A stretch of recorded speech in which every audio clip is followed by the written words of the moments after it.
Welcome, everyone, to the Pro Football Doc podcast, week 6. Thomas Casale here with Dr. David Chao. Hey, Doc, can you believe it? We're a third of the way through the NFL regular season. Hard to believe, isn't it? Yeah, I mean, it's hard to do the numbers now since it's 17 games. Yeah. But it's 18 weeks, so you're right. It's a third there, but not quite, right? There's still the Monday night game. We're doing this Monday morning. Yep, the Ravens and Colts are going to finish off week 5 as we look ahead to week 6. Doc, some big injuries as always, some big names. Teams, some of these teams are really starting to feel the injury bug. Let's start off with one of them. I'm not sure there's been a team in the NFL hit with more big-time injuries than the New York Giants, and that continued this week. Daniel Jones with a head, Barkley with a left ankle, Galladay with a hyperextended knee. Let's start with Daniel Jones, the quarterback. Took a pretty big hit, Doc, and was noticeably wobbly after the play. What is your thoughts? Is he going to play this week? I mean, they got the Rams coming up, which is not good news for the Giants. Yeah, well, no question. You look at the video, it's pretty obvious that he had a concussion, and the reason being that, when you have visual signs of impairment, and he actually initiates the contact there with the defender, and you can see it here on the replay. He's slow to get up, but that can happen for a number of reasons. But you'll see after he gets up here that he's pretty wobbly there. And right there and then, that's why we said there's no way he's coming back. Well, the replay here, you can't blame the defender. Daniel Jones actually initiates the contact with his head and helmet right there, and is wobbly. And that's why there's no way, even if he clears the concussion screen, even if he clears all the questions and testing, he is ruled out because of that visual sign of impairment with the stumbling. But his return isn't necessarily slower or quicker if he stumbled or didn't stumble. It's a matter of when his symptoms clear and how quickly he can progress through the protocol. Look, last week, Teddy Bridgewater had a concussion right before the half, missed the second half, and played in Pittsburgh. It's possible. It's slightly less than 50-50 that he can play, but not impossible for Daniel Jones to return. Yeah, let me ask you this quick, Doc. I mean, you're really good looking at video and diagnosing ahead of time what the injury is. I'm assuming concussions are probably the toughest one for you, only because you don't know how the protocol is going to go. Is that correct? Well, we know what the protocol is, but is how quickly he advances through the protocol is the question, right? I mean, there's 5 steps in the protocol and so forth, and you have to go through each step. A good sign is if we see him at limited practice this week, but not a guarantee. Okay, let's move on to Saquon Barkley. This is why I'm glad I have instant access to you every Sunday, Doc, because if I saw that picture of his ankle just on social media, I would have thought this guy's out for the year. But then you tweet right away, no, this is actually good news because it's not a high ankle sprain. It's a low ankle sprain, even though it looks awful. So how much time is Barkley looking at missing with that low ankle sprain? Well, if you look at the video of the ankle sprain, that it really is a basketball type inversion. He steps on the defender at the end, and there'll be some replays there. And obviously, he goes down pretty hard. And obviously, he tears ligaments, very painful. Here we go. He steps on it. That's a standard basketball ankle sprain. The lateral ligaments are what's torn right there. But no fracture. I think that was a lot of the scare too, right? Look at all that swelling. Is there a fracture? No fracture. But he's going to miss time, and I think it's going to be weeks. It would be great news if he could stay off injured reserve, but it's not unheard of to end up on injured reserve and miss the 3 games. Because this is a first-time low ankle sprain, you actually tear the ligaments. Second time, the ligaments are already stretched. And he's had a high ankle sprain before in the past, but not a low ankle sprain that we know of on this side. So he's missing this coming week for sure. He would be tremendously lucky if he could return in week 7. I think week 8 is the realistic earliest that you could hope for. But we'll have to wait and see. I mean, it's not impossible he goes on short-term IR for 3 weeks, but much better than you would have thought. And quite honestly, when he does come back from the ankle, we might be upping his SIC score related to his knee. I think he's starting to get to the midpoint of the season where we thought that he would really start to look more like Saquon. Okay, so let me ask you real quick. You're saying the words torn ligaments, and then next you're saying, but it's good news. So why is the high ankle sprain worse than something that has torn ligaments? Well, in the high ankle sprain, you can have torn ligaments too, but the ligaments are different. There's inherent stability with a low ankle sprain because of the bony structure, whereas in the high ankle sprain, there's no inherent stability. And you know me, I'm not a big medical lecturer and whatever, but if this is your ankle ligament and you sprain it, a strain is a tear. A sprain is a tear, but partial. So he tears his ankle ligaments, and when it heals, it doesn't heal like this. When it heals like this, a little bit looser.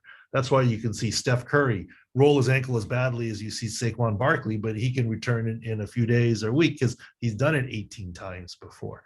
And that's where the swelling is. But the low ankle sprain looks worse, hurts more, swells more, but recovers more quickly. Where the high ankle sprain can have minimal swelling, yet it's more debilitating, as we've seen time and again. But of course, there are severe low ankle sprains that take longer than mild high ankle sprains, right? But a severe high ankle sprain takes longer than a severe low ankle sprain. All right, great info as always. Doc, I don't know, do you have any eligibility left to play in the NFL? The Giants might be calling you up to play receiver next Sunday. They are really hurting at that position. Kenny Golladay, hyperextended knee. What do you think? Can he play this week or no? Yeah, well, obviously the Giants came into the game with Shepard and Sterling, Shepard and Slayton out with hamstring injuries. And then they lost Kadarius Toney, the ejection, and he was killing it. Look, I went back and looked at the video of Kenny Golladay. I don't see a clear hyperextension. I think it was more of a misstep. He did return to the game. So at this point, we're awaiting the MRI. We don't have good replays. I didn't see a clear hyperextension. And obviously, he got sore over time and exited the game. So is it a nothing? Is it a bone bruise? We don't see it as a major ligament tear right now based on video, but we'll have to await more information. And Kenny Golladay, man, boy, he's had his share, right, of different things, even with the Giants. Well, Doc, a team that has started off slowly and got some more bad news Sunday, the Kansas City Chiefs, struggling a little bit, got some big injuries Sunday night in the loss to Buffalo. The biggest one, probably Clyde Edwards-Helaire. You called it on the spot, left knee MCL. I know, I'm not going to, some people, still judging by the reaction, said it was going to be worse than that, but you were right on with the left knee MCL. So how long is that going to keep him out of the for the Chiefs? Yeah, look, he got carried off, right? And that was kind of unusual. I mean, it reminded me of Paul Pierce, the way he got carried off, right, by his teammates. So he kind of slips, and then his left ankle and leg are trapped beneath him, and you'll see it on this view right here, where thankfully the knee is flexed. That takes some tension off the MCL. If the knee were extended, this would be a significant high-grade MCL sprain.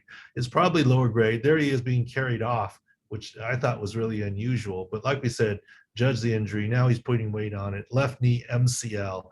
No way he was going to return to the game. I think he's going to be a short-term absence, right? I don't think it's 6-8 weeks. I don't think it's surgery. But at this point, his return to play, being that it's already mid-October, is November. Now, hopefully early November as opposed to mid or later November. But I think he's headed for November at this point in time. Well, that's certainly good news after watching the injury live. A couple other major Chiefs stars that have lesser injuries. Travis Kelce took a blow to the head late in that game. Tyreek Hill, a minor knee injury. Are you worried about either one of those long-term? Well, Travis Kelce ends up being, I think, more of a stinger, the way his head got hit to the side. And as long as his symptoms go away, which I think they will, yeah, he didn't return, but the score was also out of hand late in the game. So squashes optimism for Travis Kelce. Tyreek Hill, we've been monitoring at Pro Football Doc for weeks now that he has knee tendonitis, likely patella tendonitis, and he's been on the injury report for that. We don't see a new, different injury for Tyreek, and I think Schefter indicated it wasn't serious, etc. I think it's a lingering issue for Tyreek in terms of patella tendonitis. Okay, well, some good news for the Chiefs long term, but you can make sure to go to profootballdoc.com to check out the 6 scores every week of all the NFL teams, including teams that are hurting a little bit, like the Chiefs and the Giants. Make sure to follow us at Pro Football Doc on Twitter for all the latest analysis. Moving forward, Doc, with some of the big injuries, and the Steelers did not get good news. JuJu Smith-Schuster, right shoulder, had surgery. Season is over. We got the video popping up here, Doc. What did you see when you watched it? Well, real time on Sunday, I didn't see all of the video, and I'm mad at myself. It was there. So he takes a big blow on his right shoulder arm there. I thought maybe AC, but this is the part I didn't see. They're trying to reduce his shoulder right there, put it back in the socket. And it is very painful when the shoulder is out of socket. And it's not theatrics from JuJu. That's painful. Here he is, and it's a traumatic direct blow dislocation as opposed to a positional dislocation. And those usually come with a dent in the back of the humeral head, which makes it hard to reduce. That was the direct blow from Kareem Jackson there. And look at how painful that is for JuJu because his arm is out of socket. Some of you might remember Drew Brees sort of looking like that when he came over to the sideline when I was there from his famous last play with the San Diego Chargers type situation. But we were able to get that shoulder in on the sidelines. Here, because of the traumatic dislocation, I believe he has what's called a Hill-Sachs lesion, which is a dent on the back of the ball of the shoulder joint, and that gets locked. And that's why you saw the doctor, who's very good, try to reduce it, couldn't. He was in pain. My guess is they tried on the sideline locker room and couldn't. And that's why he went to the hospital, and that's been confirmed. He went to the hospital for a procedure, but not full surgery. The procedure is some anesthesia or some muscle relaxant or some medicine, and then to reduce the shoulder to get it back into the joint.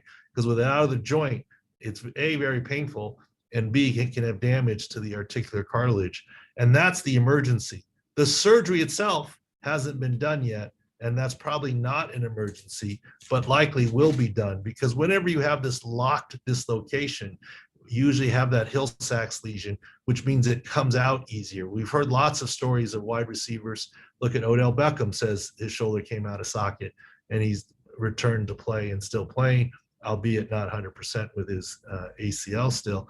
But this is why JuJu's situation is different and likely to need surgery and will be done for the season. It's a 4 to 6 month recovery after labral repair surgery, and he'll probably have that this week sometime. Okay, we'll have to see if that injury, if it affects the Steelers' 6 score, how much it affects it coming into Sunday's game. They're coming off a big win against the Broncos this week, a game that they really needed. But real quick, Doc, you mentioned somebody. I want to ask you a personal question because me and my buddy, we run a fantasy team, and I got a text this week that said, OBJ is absolutely killing us. And you said just now that you don't think he's 100% healthy. When do you see him being 100% healthy? I don't think he's close to 100% healthy yet coming off the ACL. Honestly, if not for the Jarvis Landry injury, his MCL sprain, I'm not sure that they would be suiting Odell Beckham right now. So, look, I think he's playing because the team needs him right now, and so he's trying to play through it. ACL recovery is not that easy, as you know. I mean, look, Saquon was playing through it and, doing okay, but not his usual self. And Odell is not 100% right now on that knee. So I think he'll get there second half of the season. He's just not there yet. All right. One of the injuries, Doc, I thought was interesting on Sunday was Justin Fields, who, because when it happened, the left knee, you compared it to George Kittle from 2019, where Kittle came back into the game, but then ended up missing time. Is there any chance Fields does miss time with that knee injury? it remains to be seen. Obviously, he returned after a few plays. So on Justin Fields' injury here, he rolls out, and you'll see at the end, he hyperextends that left knee. Now, the good news is it looks bad, but I do not believe he tore his ACL or anything like that. It was a different injury than Andy Dalton, but he may have a similar bone bruise right there with the hyperextension injury. He goes off, he comes back in the game after a couple of plays. Look, George Kittle returned to play, and here's George Kittle injury. This was from Halloween 2019. I remember because I was trick-or-treating with the kids and my phone blew up. So he had a similar hyperextension injury to his left knee. And by the time I tweeted about worry about bone bruise and other things, people were like, look, he's back in the game. Here's the Kittle injury right there. He's back in the game, and you don't know what you're talking about. I said, well, you got to wait and see if it swells. And he left the second half of the game and missed 2 weeks. I hope this does not happen to Justin Fields. He's made it through the game. I hope the MRI comes back clean. I hope there's nothing there. I hope there's no swelling, but it's something to watch. I will feel a lot better on Justin Fields if we see a full practice on Wednesday. Until we see that on Wednesday, I'm going to keep my fingers crossed for him. It's not long-term. It's not season ending, but it's something to watch. All right, so there's a chance it could be Andy Dalton time again in Chicago. Then. How ironic would that be? Now, I'm not hoping for that. I'm not speaking ill on this, but that would be very, very ironic. Now, the question then is, and I say this facetiously, does Matt Nagy say, no, Justin Fields my starter and Andy Dalton's the temporary, or does go back the other way? Well, the Bears seem to do just enough to keep Matt Nagy's job every season. So I'm sure all the Bears fans out there are really appreciative of that.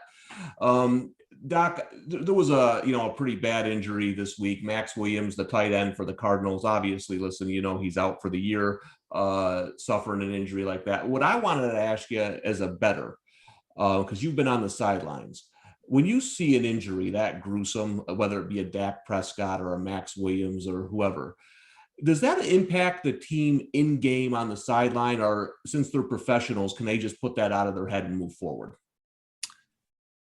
Depends. Sometimes it definitely affects them, and we can go to the Maxx Williams video in a second, but avert your eyes because it's not fun. Yeah. And I don't know that there's been the official announcement that he's out for the year, but that's just our thing.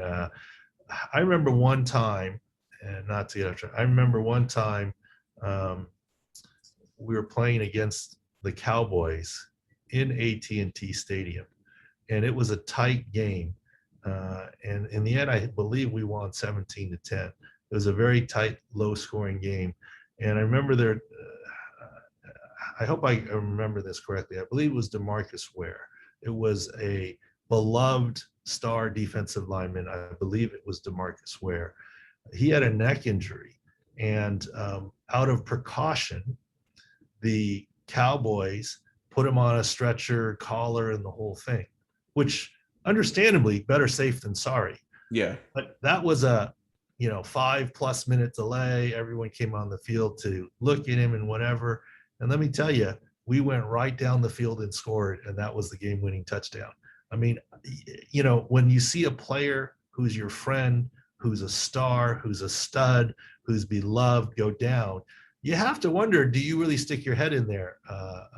Is there? And my crack research staff says, basically showing my age, it was DeMarcus Ware, and it was December 2009 against the Chargers. So that game, and we came down and scored, and it was a score 17-10 as the final. Is my memory good there, guys?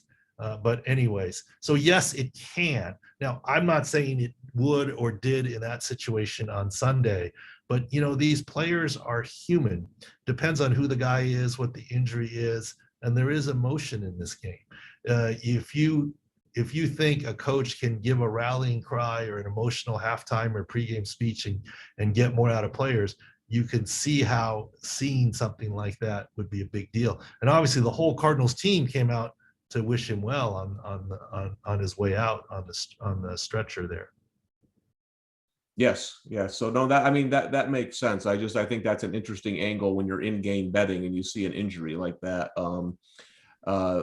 how to react as a gambler. So yeah, it makes sense that a lot of times that probably does affect the team, especially like you were mentioning when there's late in the game, one drive, they don't get a chance to get that out of their head yet.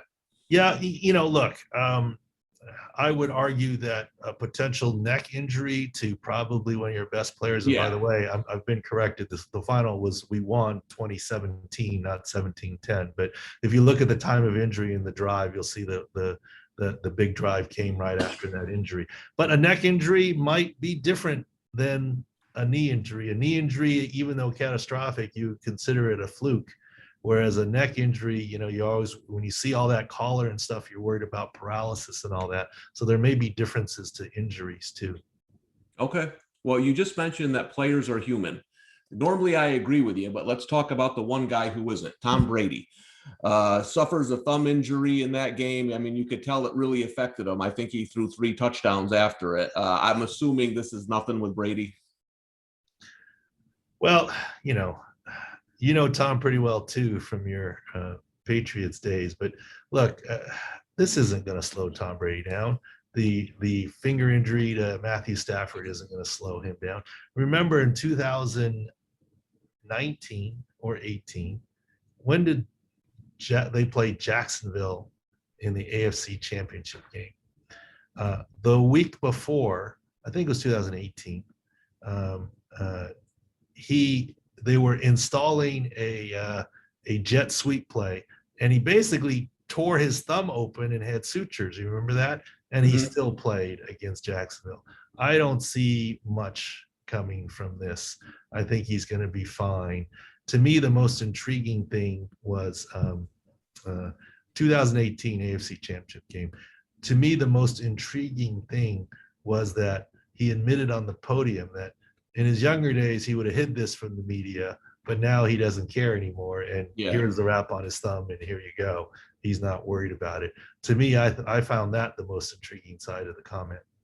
Yeah, and that might have something to do with the difference between Bruce Arians and Bill Belichick when it comes to injury information too.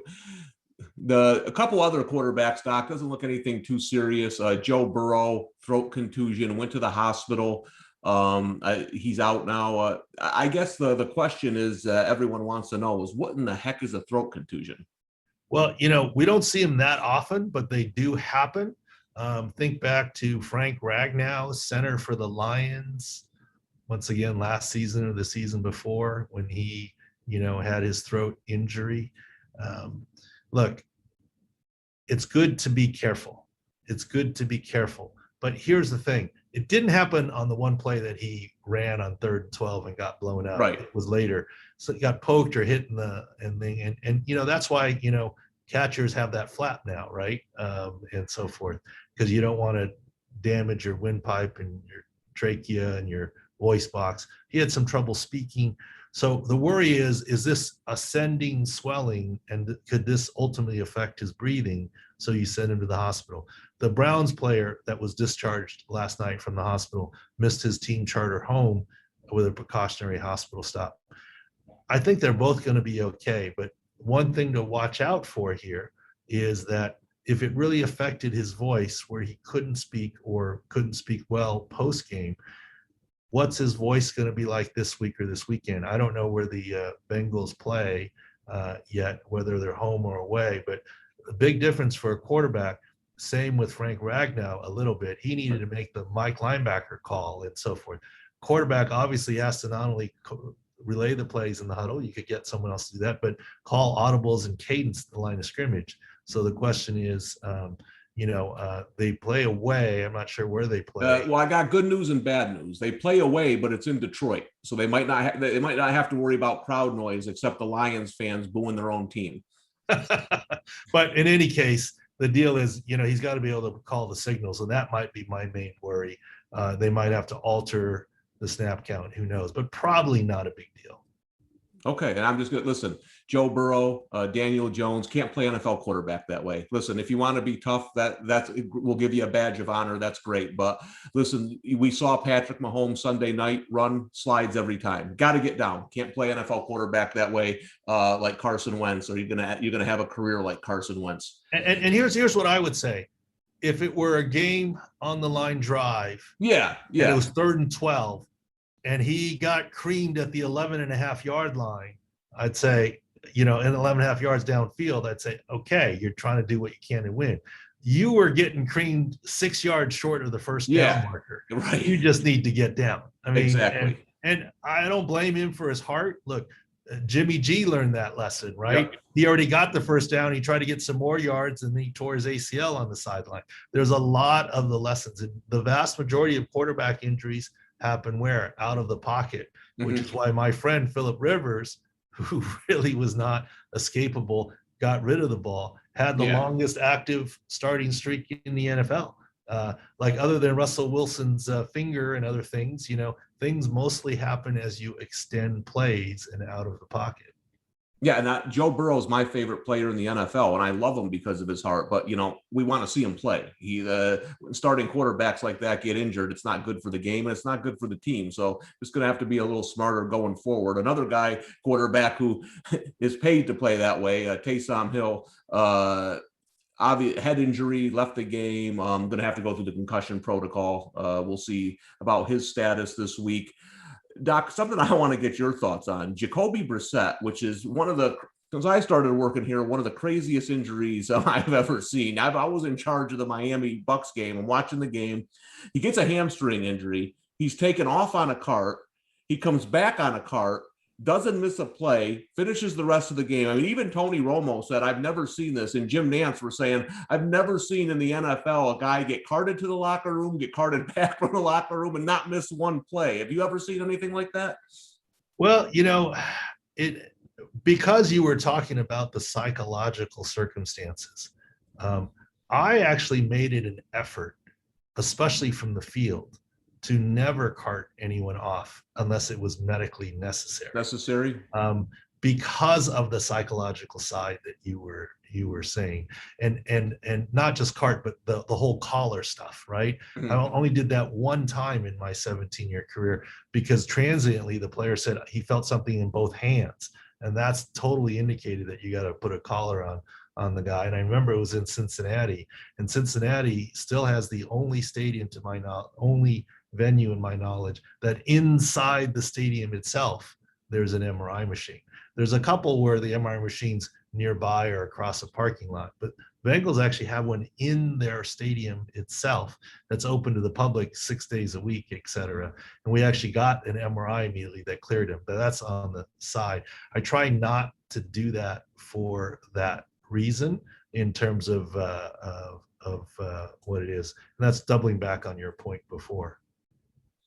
All right, a big defensive injury, Doc, to a team that can't really afford it. The Tampa Bay Buccaneers defense been a little shaky this year. Lavonte David, chance for a high ankle sprain, MCL sprain. What did you see there? Well, it's all a lot. I mean, his friendly fire to his left side, left leg, and then ended up lipping off with his right. Looked like a mild MCL where we thought he could maybe return. We'll see in a short absence. And it was listed as a knee. And then ultimately, it was listed as now listed as an ankle injury. So a lot of things. The usual pairing is a high ankle and an MCL. So it looks like he's headed to miss a little bit of time, but it certainly doesn't look horrific so far, which is good news. All right. Something you tweeted about right before we came on the podcast, Doc. Texans left tackle Laremy Tunsil, left thumb torn UCL. You think surgery is going to be necessary at some point, but he can play through it for the rest of the year? Well, I'm a little surprised he missed so much time. I would think you could have casted it in game or done something where you'd still be able to punch and what have you. This is a similar injury to what Drew Brees had a couple of years ago and returned to play in 6 weeks. Obviously, it's a little different for an offensive lineman. He's got to punch and grab and what have you. But, one possible thing is to go ahead and fix it and then play at least the next 6-8 weeks in a cast kind of situation. I guess you could just go into a cast splint and play the whole rest of the season in that cast splint. But I would think it would make sense to fix it, to head towards healing, and then do a cast and return to play. But the Texans have a good medical staff. They'll figure it out as to what's best for the player. And one guy I'm personally interested in because I have him on fantasy teams and because of the nature of his injury is Damien Harris, the running back for the Patriots. Got hurt in the third quarter, returned, and left the game. They're saying chest. When you hear chest, I always want like chest injury. What are the options there, Doc? What could that possibly be? Well, I mean, there are a lot of options, right? And the NFL just requires you to say an injury status and a body part. I mean, thankfully, they don't do like hockey, upper body, lower body, but chest can mean anything. And I'm not applying this to Damien Harris, but chest can mean pec, chest can mean sternum, chest can mean ribs, chest can mean lungs, chest can mean heart. I mean, chest anywhere in the chest vicinity is fine. Intercostal muscle. Chest can mean a lot of things. Now he got drilled in the chest, and hopefully he does not have a sternal contusion. Those can linger and be quite painful. He did return to the game. I think it's just a matter of pain tolerance, absent any lung issues. Although Josh Norman returned to play after bilateral lung contusions pretty quickly after only 2 weeks or missing the 1 week. Yeah, and the Patriots are another team suffering a lot of injuries. 4 offensive linemen out. They had a big dip in their 6 score this week for us. And we thought nobody wants to bet the Texans, but we thought there was little value there with a 7.5. They should have won. It was one of our honorable mention picks. Yeah. I should have picked it as a whatever. Those the trick plays and a couple of no yes passes from Davis Mills got it to the over. But the bottom line is it's hard to, when you're down 4 out of 5 offensive linemen, it's hard to lay double digit or 2 score points, even if it is the Houston Texans. So it was a close game. And as I've stated on this podcast many times, as a bettor, that's one of the most valuable things I find with our site. When I saw that Patriots offensive line given 7.5 on the road, I went with the Texans, plus the points, because I mean, listen, few teams have a good 5 offensive linemen. I mean, nobody has 9 or 10 good offensive linemen in the NFL, in 2021. So to me, that was a red flag to go against the Patriots, and it worked out. But again, profootballdoc.com, 6 scores every week. You find this kind of analysis, not just on the big names, but offensive line, defensive line, backup corners, anything you need to get an edge, both fantasy and betting wise. Doc, and the famous, hey Thomas, in the famous words of Urban Meyer, every week is like playing Alabama in the NFL, right? So like the Texans in any given week can, come up and play anybody. And the Jaguars, the Lions, look at what they almost beat the Ravens. They almost beat the Vikings. I mean, any given week in the NFL, they're all good teams, as you say. And you're right. For the Giants, everyone knows that Daniel Jones and Saquon Barkley are injured and Kenny Golladay.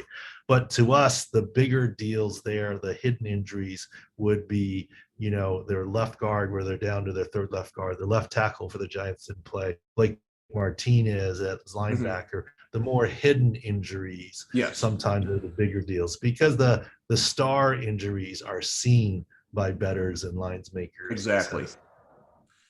What about Curtis Samuel, Doc? He was out. He came back for about 10 minutes, injured a groin.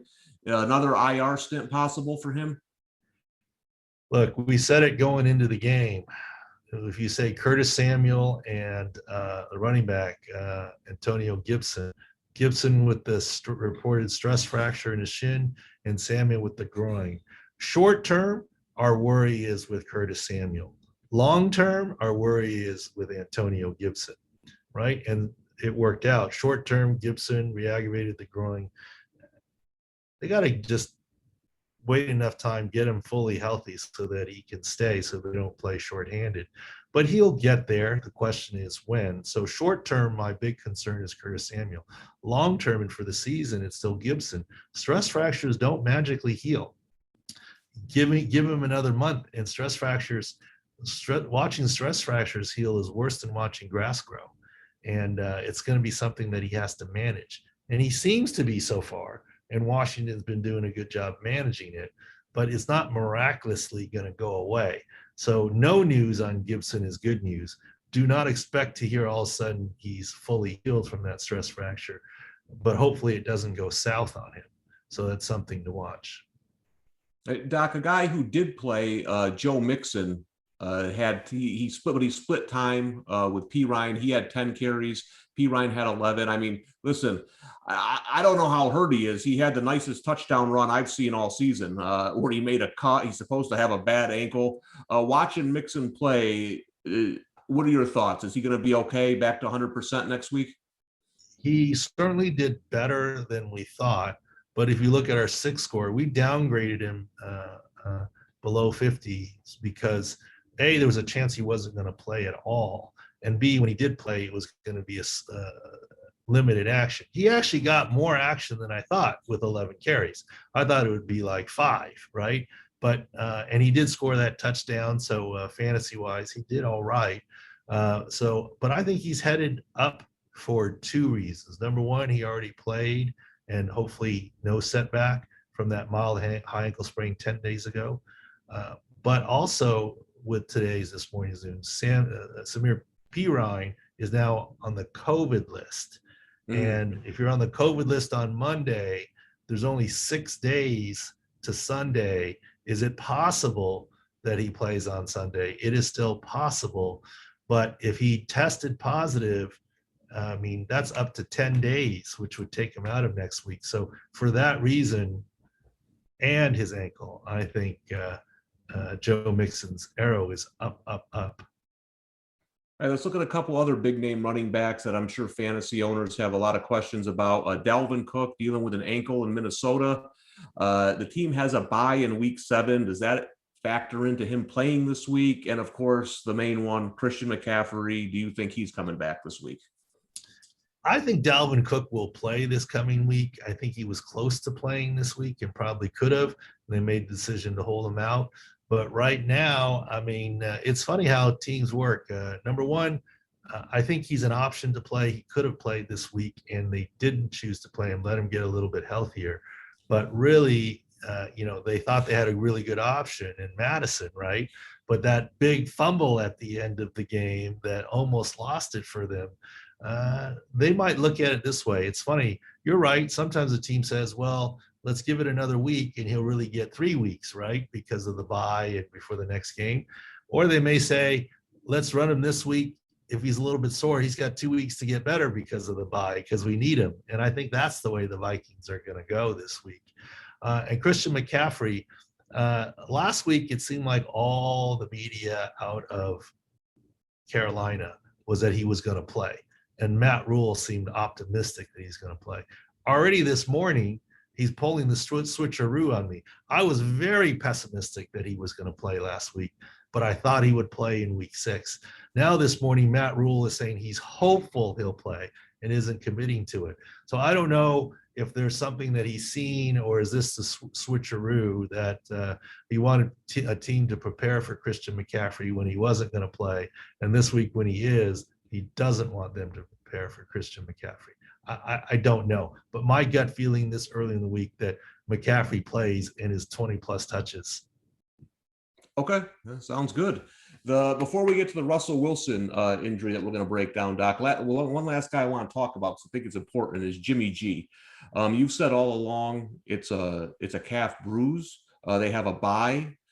And here, this is just my 2 cents. Trey Lance is nowhere near ready to play quarterback in the NFL. I don't know who thinks that he is by watching him. And this team is starting to fall down here a little bit in the standings, right? So this is going to be a big couple weeks for the 49ers coming up. Week 7, who starts, Trey Lance or Jimmy G? When's the 49ers bye?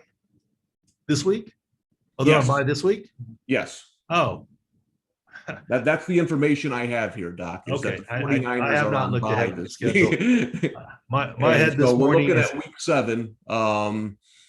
Who's with listen, these next couple of games are going to decide the 49ers fortunes this year. Who do you think they're going to start at quarterback? Well, okay, let me answer the first part first, and then we'll get into the second part. The first part is, okay, I didn't know they had a bye.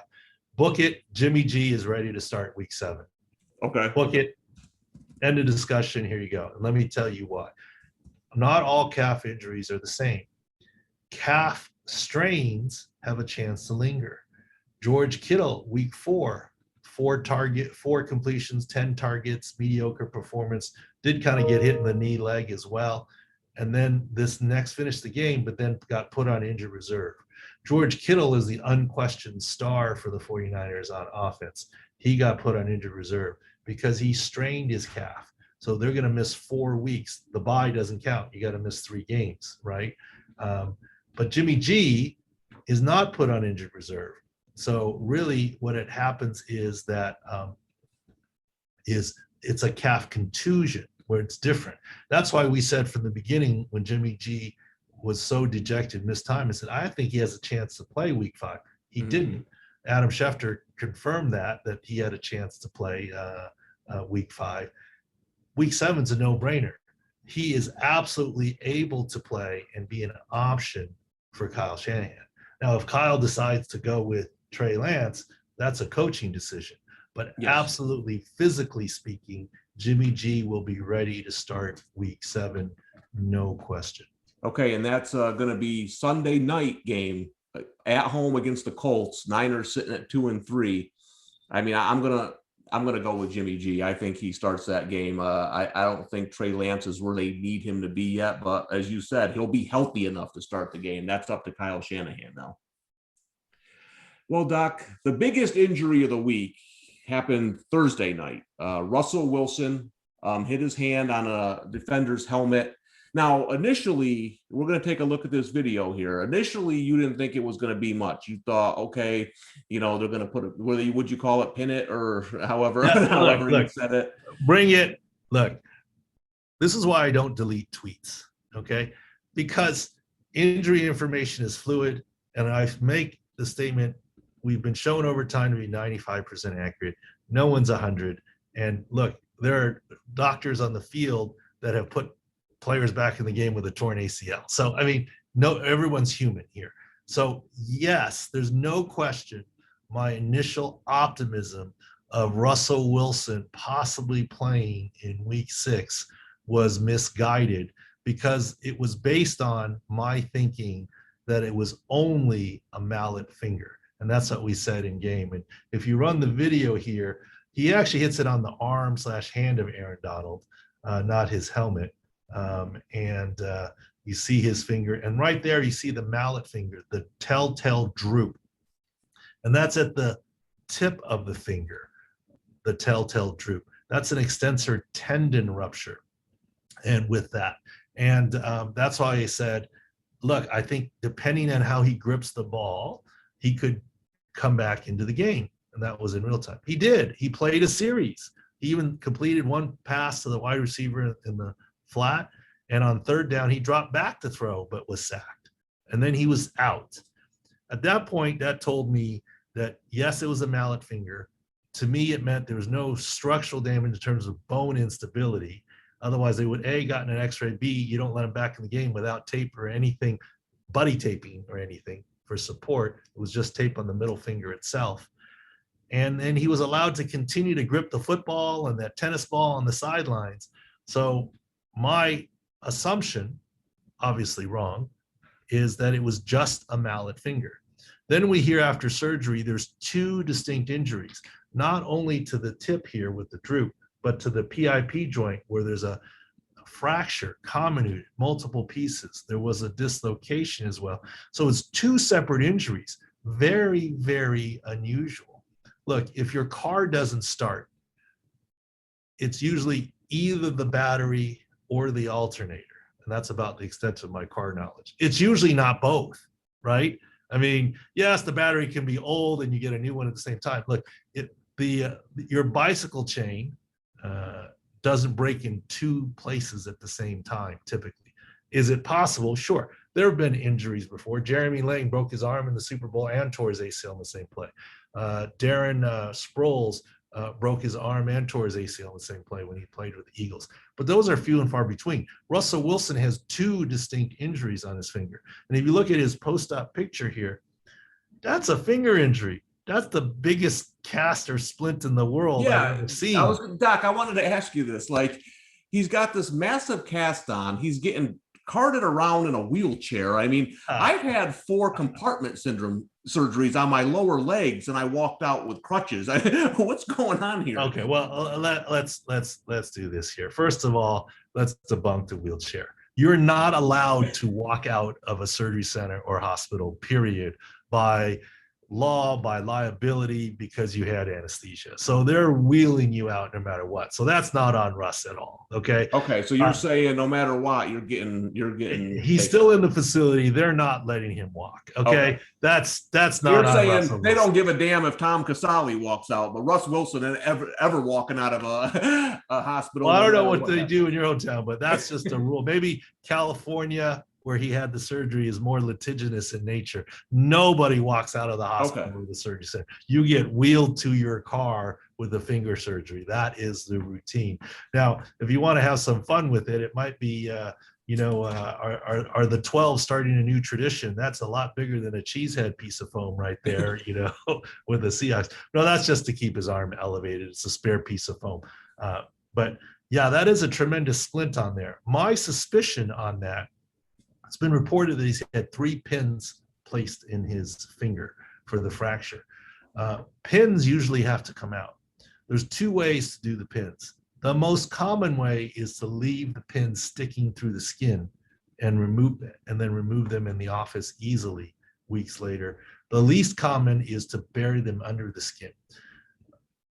I think that big splint might be hiding some pins sticking through the skin and that need to come out. But after the information came out about the comminuted fracture at the PIP joint, we revised our estimate that he would return week 10.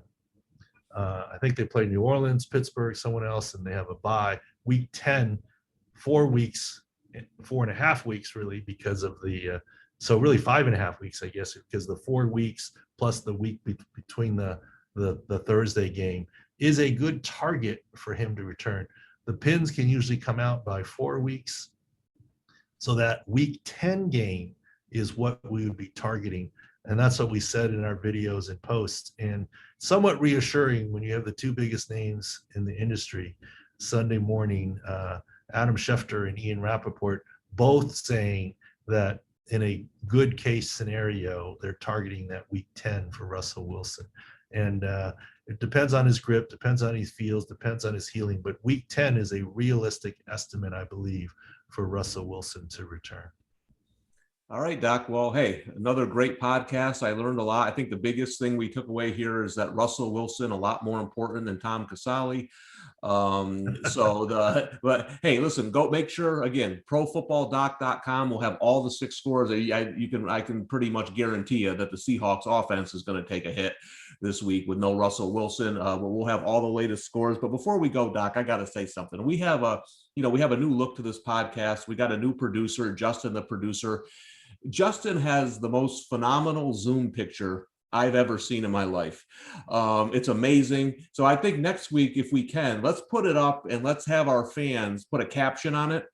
And the best caption, I will personally give out a $50 gift card to Amazon, because I can't wait to see what our fans come up with this. It's just so good. We can't keep it to ourselves.